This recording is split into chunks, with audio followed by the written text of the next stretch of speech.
कुर्सी होइन, पीडितको पीडा सुन्न भुइँमा बसे गृहमन्त्री सुदन गुरुङ।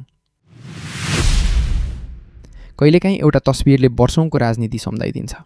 गरिमाका आमा बुबाको पीडा सुन्न गृहमन्त्री सुदन गुरुङ भुइँमा बसेर संवाद गरिरहेको दृश्य अहिले चर्चामा छ। गृह मन्त्रालयमा भएको छलफलपछि सरकार र पीडित परिवारबीच 3 बुँदे सहमति पनि भएको छ। हिजोका दिनमा धेरै पटक यस्तो देखिन्थ्यो, नेता कुर्सीमा सोफामा आरामसँग बस्ने अनि आफ्नै देशका जनता भनी भुइँमा बसेर आफ्नो दुःख सुनाउने। तर यो दृश्य अलि फरक छ।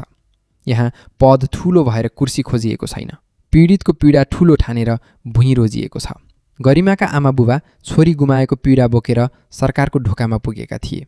उनीहरूलाई भाषण होइन, न्याय चाहिएको थियो र सरकारसँग भएको छलफलपछि कानुन पुनरावलोकनका लागि 7 सदस्यीय गरिमा न्याय सङ्कल्प समिति गठन गर्ने, गरिमाको शालिग निर्माणमा पहल गर्ने र परिवारले आफ्नै संस्कार अनुसार अन्त्येष्टि गर्न पाउने सहमति भएको छ।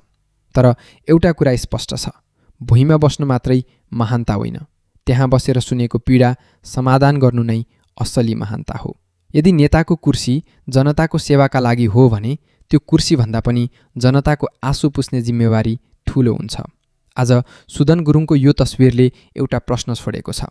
अब नेपालमा नेता जनतामाथि होइन, जनताको छेउमा बसेर काम गर्ने दिन समयले यसको जवाफ दिनेछ। किनकि जनतालाई अब कुर्सीमा बसेर दिने आश्वासन होइन, भुइँमा बसेर पूरा गरिने प्रतिबद्धता चाहिएको छ, जुन गृहमन्त्री सुदन गुरुङले सुरु गर्नुभएको छ।